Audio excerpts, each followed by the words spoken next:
I'm going to be transplanting some tomatoes here today, and I wanted to show you where they came from. I started growing them in a flat like this about the 15th of February, and it is now the 12th of March.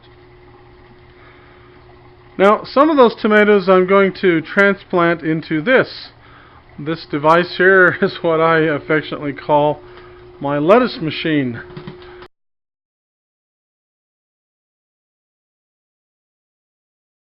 Now, it's still a relatively cool part of the year, so I'm going to start putting lettuce out here.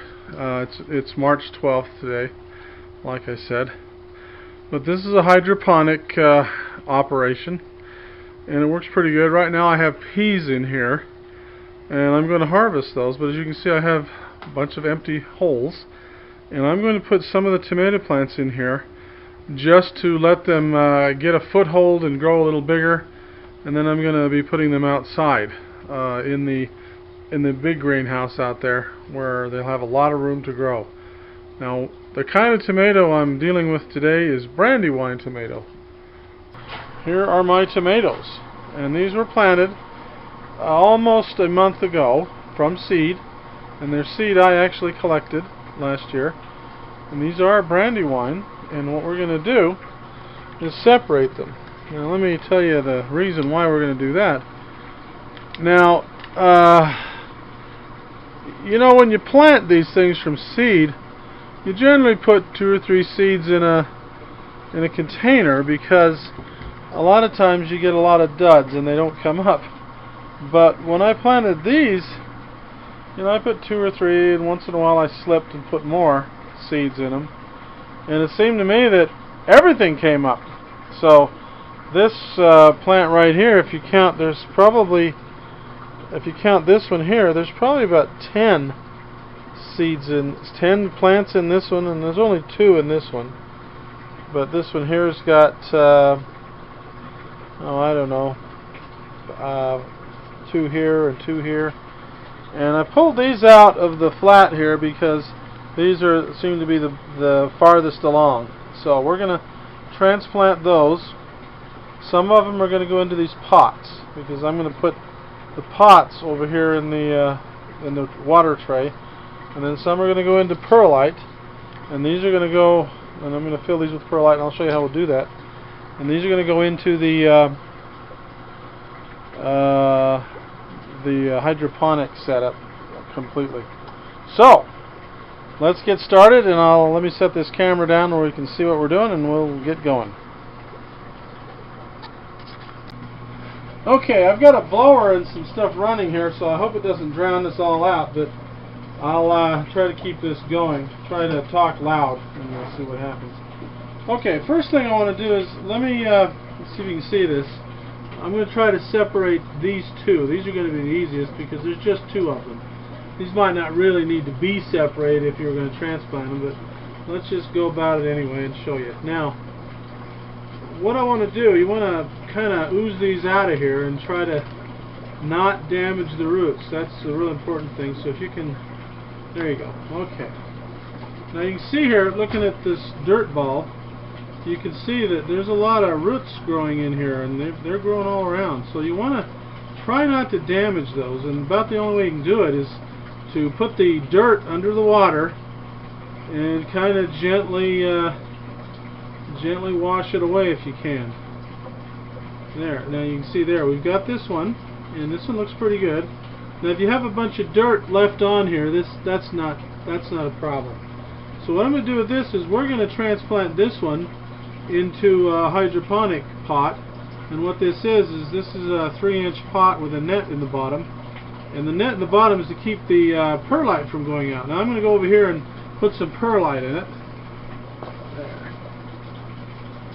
And there's the perlite. You can see there's a little bit of green in there because this is fresh. Now what I'm going to do is I'm just going to put a hole in there with my finger, and then drop this down in there, and kind of gently coax the root ball and everything down in there, pretty far down, and then cover it up a little bit so that you cover up the roots and so forth, and then maybe put a little more perlite in it to hold it up. So Sorry about, well, I didn't do that right on camera. I've got a handful of perlite, and we'll put that in there, and there, now it's stable. Okay? Now this next one I'm going to do, we're going to put that in a pot with dirt, because I'm going to set that, I've got other plans for that, but in any case, that's what we're going to do. Now, so this one's already been separated and the roots look pretty nice. So I need something to drill a hole down in here that I can put this in. So I've got a pencil around here somewhere, which is a handy thing to use. And darn it, I can't find it. But anyway, so I'm going to use my finger here to push a hole. Now this dirt is very wet. It's been soaking, so it's really soaked, and you want to have your dirt quite wet so that the roots have a good chance to get started here. So if you can see this, I hope you can. Again, I'm dropping the roots right down in here, coaxing them down, and making sure we get good coverage, and then just kind of compressing everything around it. Now that should give this thing, let's put this out of the way here for a minute. Now that should give this a good head start. Now after you do this, you know, there is some shock and the plant's not going to like it. It's going to lay over and be sick for a while, but take care of it, and it should recover. It should do fine. Okay, this is what I was telling you about the hydroponic setup. This is that tomato plant, and what we're going to do is put it right here in one of these vacant holes. There's one right there. And as you can see down there, I suppose you can see that, there's a water level in there.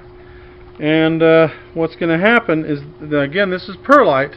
All that is a volcanic spongy rock that you can buy at your nursery garden store. There are better things, I think, but, or I don't know, different things.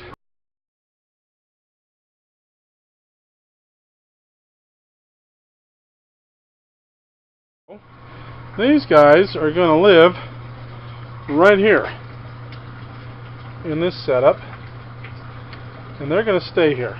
So let me back up and show you what that is. This is a, I don't know what you call it, a hybrid. It's a you know, a water trough, I guess. But anyway, what it is I have found that if you put dirt in a pot and you run water past it, you know, just to keep the dirt moist, it seems to do quite well. And last year I had tomatoes all along here, and they were coming out of the pot, and the whole bottom here of this thing was just full of roots, about I don't know, about that thick, just roots everywhere. But they seemed to do fine. It didn't bother them. The roots were healthy. Everything went fine. So I'm going to try that again this year with a few tomato plants, and we'll go from there. Okay, we're putting the tomato plants into my lettuce machine, and we're going to let it nurture those tomato plants for a while. If you remember in the last shot in this area, these are all empty. Now I've got tomato plants in there, and they're in various stages of leaning over. Some of them are looking pretty good, but in a few days they ought to all be doing well, or they ought to be definitely dead.